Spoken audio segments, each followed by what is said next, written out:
आज हम बात करेंगे डीएनए फ्रेगमेंटेशन टेस्ट के बारे में। जब ऐसा देखा जाता है कि रिकरेंट एबॉर्शन हो रहा है, प्रेगनेंसी लॉस हो रहा है, तो वैसे कंडीशन में जब हम पता करना चाहते हैं कि आखिर इसके पीछे वजह क्या है, तो हम लोग स्पर्म का जो टेस्टिंग होता है, हालांकि उसका सारा वैल्यू जो सीमेन एनालिसिस करते हैं वो बिल्कुल ही नॉर्मल होता है।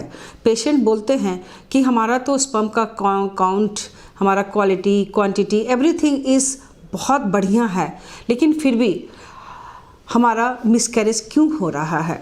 तो वैसे कंडीशन में हम बताना चाहेंगे कि जो डीएनए जो स्पर्म का जो टेस्टिंग होता है, डीएनए फ्रेगमेंटेशन टेस्ट, उससे हम ये पता कर पाते हैं कि ड्यूरिंग द सैंपल कलेक्शन हमारा स्पर्म का जो डीएनए है वो कितना फ्रैगमेंटेड हो जाता है, और इसी को जांच करने के लिए डीएफआई टेस्ट हम लोग करते हैं।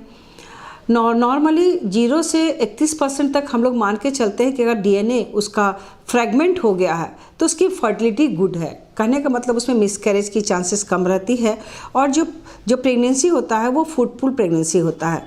लेकिन अगर डीएनए फ्रैगमेंटेशन बहुत ज़्यादा है, 31 से लेकर के 100% तक अगर हम मानते हैं, तो उस कंडीशन में फर्टिलिटी भी कम होती है, और अगर फर्टिलिटी होती भी है तो वो उसमें मिसकैरेज की संभावना या प्री टर्म लेबर, माने उसमें डेवलपमेंट ऑफ द फीटस है वो बिल्कुल ही गुड क्वालिटी का नहीं होता है। तो हम ये बताना चाहेंगे कि केवल जो हम लोग सीमेन एनालिसिस टेस्ट करते हैं for the quality of the sperm, that is not very good. वो बिल्कुल ही उस पर हम रिलाई नहीं करते हैं।